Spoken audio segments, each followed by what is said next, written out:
তোমরাও কি তোমাদের ভিডিওতে এসইও করতে জানো না? তো অনেকেই এখন বলবে যে এসইওটা কি এবং এসইওটা করলে কি হয়। প্রথমত কথা, এসইও করলে তোমাদের ভিডিওটা যদি তোমরা ভালোভাবে এসইও করো তাহলে কিন্তু তোমাদের ভিডিওটায় বেশি বেশি পরিমাণ ভিউজ আসবে, এমনকি ভিডিও ভাইরাল হয়। এসইও যে যত ভিডিওর মধ্যে ভালো করতে পারে তার ভিডিওই তত ভাইরাল হয়, এবং যে ভিডিওটার ওপর সবথেকে বেশি ভালো করে এসইও করা হয় সেই ভিডিওটা সবথেকে বেশি ভাইরাল হয়। তো এখন বলবে যে এসইওটা কি? এসইওটা হলো এমন একটা জিনিস, তুমি তোমার ভিডিও যদি এই সম্পূর্ণ জিনিসগুলো দিয়ে ভিডিওটা আপলোড না করো তাহলে কিন্তু ভিডিও ভাইরাল হবে না। যেমন কি ভিডিও ভাইরাল করার জন্য এসইও করা দরকার। তো এসইও করতে গেলে, ভিডিওতে এসইও করতে গেলে কী কী দরকার হয়? প্রথমত কথা, ভিডিওতে এসইও করতে গেলে একদম আকর্ষণীয়তার একটা থাম্বনেল লাগবে। সেটা তুমি শর্ট ভিডিও আপলোড করো, লং ভিডিও আপলোড করো, দুটোর ক্ষেত্রে একটু বলে। তো যদি লং ভিডিও আপলোড করো একটা ধামাকাদার থাম্বনেল লাগবে, আর শর্ট ভিডিও করলে ওই ভিডিও ক্লিপের মধ্যে থেকে একটা থাম্বনেল দিয়ে দেবে। তারপর 2 নাম্বার, টাইটেলটা ভালো হতে হবে। তো টাইটেলটা কিভাবে লিখবে সেটা দেখাবো। তার টাইটেলটাও কিন্তু ভিডিও ভাইরাল করার মধ্যে গুরুত্বপূর্ণ বিষয় পালন করে। তারপর ডেসক্রিপশন বক্স, ভিডিওতে যদি ভালো করে তোমরা ডেসক্রিপশনটাই সাজিয়ে না দাও তাহলে কিন্তু ভিডিও ভাইরাল হবে না। তো এই যে title, thumbnail, tag, keyword, description box, এই সমস্ত কিছু যখন তোমরা ভালোভাবে একটা ভিডিওর মধ্যে অ্যাপ্লাই করবে তখনই কিন্তু তোমার ভিডিওটা ভাইরাল হবে। আর এই যে তোমাদেরকে নামগুলো বললাম, thumbnail, title, keyword, description box, এগুলো কি যদি তোমরা সম্পূর্ণভাবে দাও তাহলে কি হয়, তোমাদের ভিডিওটা সম্পূর্ণভাবে এসইও হয়, যার কারণে তোমার ভিডিওটা ভাইরাল হয়। সাপোজ তোমার একটা উদাহরণ দিচ্ছি, তুমি একটা গাড়ি তৈরি করছো, সেই গাড়িটায় যদি লাইট না দাও, ইঞ্জিন ছাড়া সব কিছু দাও কিন্তু লাইট আর মাডগার্ড এগুলো যদি না দাও তাহলে কি তোমার বাইকটা দেখতে সুন্দর দেখাবে? তোমার বাইকটা যখন তুমি রাত্রেবেলা বাইরে নিয়ে বের হবে তখন কিন্তু কিছু দেখতে পাবে না এবং অ্যাক্সিডেন্ট হয়ে যাবে। তো এই বাইকটার মধ্যে যদি এই সম্পূর্ণ কিছু জিনিস দিয়ে তোমরা যদি না বানাও তাহলে কিন্তু বাইকটা ভালো দেখাবে না, এবং কি সেটাতে অ্যাক্সিডেন্ট হওয়ারও অনেক বেশি সম্ভাবনা থাকবে। তো তেমনই ভিডিওর ক্ষেত্রেও, ভিডিওটা যদি তোমরা সঠিকভাবে সব কিছু না দাও তাহলে কিন্তু ভিডিও কখনোই ভাইরাল হবে না। তো এটাকেই এসইও বলা হয়। তো তোমাকে আমি দেখাচ্ছি, যারা শর্ট ভিডিও আপলোড করে ইউটিউবে তাদের জন্য এই ভিডিওটা, আর যারা লং ভিডিও আপলোড করো তাদের জন্য কিন্তু একই ভিডিও। তো প্রথমত তোমাকে দেখাই, আমার একটা ভিডিওতে 18K মানে 18,000 প্লাস ভিউজ গিয়েছে একটা ভিডিওতে, এবং সেই ভিডিওটা আমি কিভাবে এসইও করেছি আর বাকি ভিডিওগুলো কিভাবে এসইও করেছি, যার কারণে বাকি ভিডিওগুলো ভাইরাল হয়নি, তো সেটা তোমাদের সামনে দেখাবো। এবং তোমরা তোমাদের যে কোনো ইউটিউব চ্যানেলে ভিডিও আপলোড করতে পারো সেই একই এসইও করলেই হয়। তো কিভাবে তোমরা এসইওটা করবে সেটাই আজকে তোমাদেরকে দেখানো যাক। গাইস, যারা যারা আমার চ্যানেলে নতুন হয়ে যাচ্ছ, নতুন হয়ে থাকলে চ্যানেলটাকে সাবস্ক্রাইব করে বেল নোটিফিকেশনটাকে অলে সিলেক্ট করে দিও এমনই আরও ভালো ভালো টিপসের ভিডিও পাওয়ার জন্য। তো চলো গাইস, মোবাইল স্ক্রিনে ফিরে গিয়ে তোমাদেরকে দেখানো যাক কিভাবে তোমরা তোমাদের ভিডিওতে এসইও করবে। গাইস, তোমাদেরকে দেখানোর জন্য আমি এই হোয়াইট স্টুডিওতে চলে আসলাম। তো এই যে একটা আমার ভিডিও দেখতে পাচ্ছ যেটাতে 18K ভিউজ গিয়েছে, 1 মাস আগে ভিডিওটা আপলোড করছি, এবং এই ভিডিওটাতে ভালোভাবে এসইও করছি বলে কিন্তু এখানে এখন পর্যন্ত রিয়েল টাইম ভিউজ আসছে, একদম রিয়েল টাইম ভিউজ তোমাদেরকে আমি দেখিয়ে দিচ্ছি এই ভিডিওটার। এই যে এখনও 14টা ভিউ, একদম 48 ঘন্টায় রিয়েল টাইম ভিউজ এটা। তো এই ভিডিওটা আমি ভালো করে এসইও করেছি বলেই কিন্তু এই যে 18.8K ভিউজ যাচ্ছে, এবং কি এটাতে এখন পর্যন্ত ভিউ আসতেই আছে।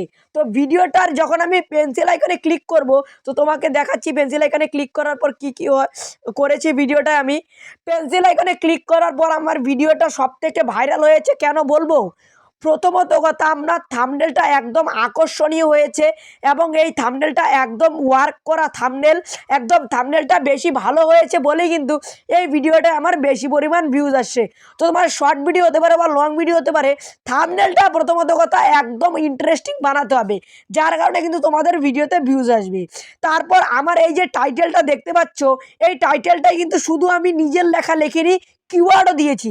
এই যে প্রথমে আমি আমার এতটুকু লেখা লিখে নিয়েছি, তারপর যে নিচের লাইনটা দেখতে পাচ্ছ এটা কিন্তু আমি কিওয়ার্ড দিয়েছি। তো এই যে এত সুন্দর করে আমি এই যে জায়গাটা দিলাম টাইটেলটা, তো এত সুন্দর করে টাইটেলটা দিলাম বলে কিন্তু আমার ভিডিওটা ভালো করে সার্চ র্যাঙ্কে গিয়েছে, যার পরিমাণে এত ভালো ভিউজ এসেছে। তো তোমাদেরও ভিডিওতে এইরকমভাবেই থাম্বনেল টাইটেল দাও।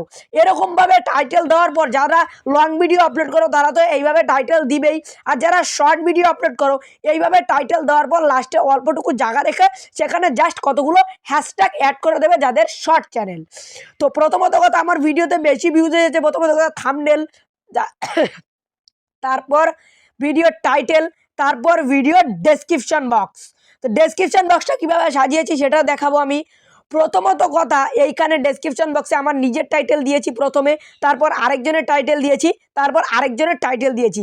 এই আরও দুইজনের টাইটেল আমি কেন দিলাম, কারণ আমার ভিডিওটা যখন কেউ দেখবে তখন তো আমার ভিডিওটা দেখবে, এবং আমার ভিডিওটা যখন কেউ দেখবে না অন্য কেউ ভিডিও দেখবে, তাদের ভিডিওর নিচে যদি আমার ভিডিওটা দেখায় তার জন্য কিন্তু আমি এগুলো ইউজ করেছি। তারপর আমার ভিডিও যাতে বেশি পরিমাণে সার্চ র্যাঙ্কে যায়, মানে এই রকম ভিডিও ইউটিউবে কেউ সার্চ করলে আমার ভিডিওটা সবার ওপরে আসে, সেই কারণে কিন্তু আমি এইখানে এতগুলো কিওয়ার্ড দিয়েছি। তো এই কিওয়ার্ডগুলো দেওয়া কিন্তু খুবই গুরুত্বপূর্ণ বিষয়, কিওয়ার্ড না দিলে কিন্তু ভিডিওতে ভিউজ আসবে না। তারপর এই যে এইখানে আমি কতগুলো লাস্টে হ্যাশট্যাগ দিয়ে দিয়েছি, যার কারণে আমার ভিডিওতে কিন্তু ভিউজ বেশি এসেছে। তো তোমাদের যাদের শর্ট চ্যানেল তাদেরকে বলে দিই এইভাবে আরেকজনের টাইটেল দেওয়ার দরকার নেই, শুধুমাত্র তোমাদের টাইটেলটা উপরে দেওয়ার পর নিচে কতগুলো কিওয়ার্ড দিয়ে হ্যাশট্যাগ দিলেই হবে।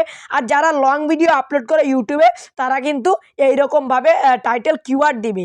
তো আমি এই যে ভিডিওটায় এত প্রপারভাবে এসইও করেছি, প্রথমত কথা আমার থাম্বনেলটা ভালো করেছি, তারপর টাইটেলটা ভালো দিয়েছি, তারপর ডেসক্রিপশন বক্সটাও কিন্তু খুবই গুরুত্বপূর্ণ বিষয় যেটা দিয়েছি। তারপর এই যে নিচের অপশানে ক্লিক করব যেখানে ক্যাটাগরি অপশন দেখাবে, এই ক্যাটাগরি অপশানে ক্লিক করলে কিন্তু দেখো এখানে অনেকগুলো ট্যাগ দিয়েছি। এখন অনেকেই বলতে পারে ট্যাগগুলো কোথা থেকে দিয়েছো, এই যে ডেসক্রিপশন বক্সে এলাম আর এই যে কিওয়ার্ডগুলো, এই কিওয়ার্ডগুলো একটা একটা কপি করে দিয়ে দিয়েছি এই যে এইখানে, যার কারণে কিন্তু আমার ভিডিও বেশি পরিমাণে সার্চ র্যাঙ্কে গিয়েছে এবং আমার ভিডিও ভাইরাল হয়েছে এবং বেশি পরিমাণ ভিউজ এসেছে। আমি আমার ভিডিওতে এত ভালোভাবে এসইও করেছি বলেই কিন্তু আমার ভিডিওটা তো ভালো ভিউজ এসেছে। তো তোমরা কিন্তু তোমাদের ভিডিওতে ভালো করে এসইও করছো না, যার কারণে তোমার ভিডিও ভাইরাল হচ্ছে না।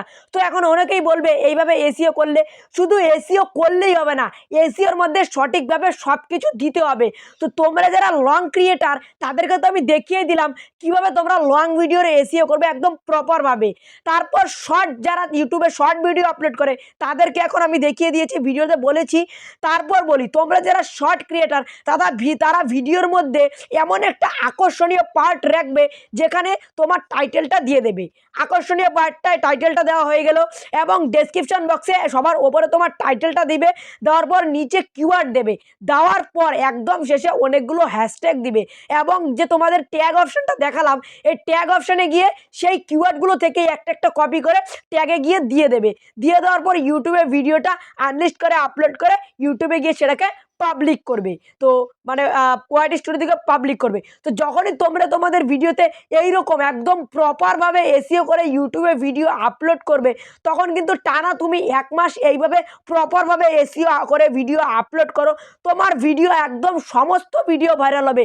ইউটিউবে তুমি যেরকম ভিডিও বানাও সব ভিডিওই কিন্তু ভাইরাল হবে। তো হ্যাঁ গাইস, আজকের ভিডিওটা এতটুকুই।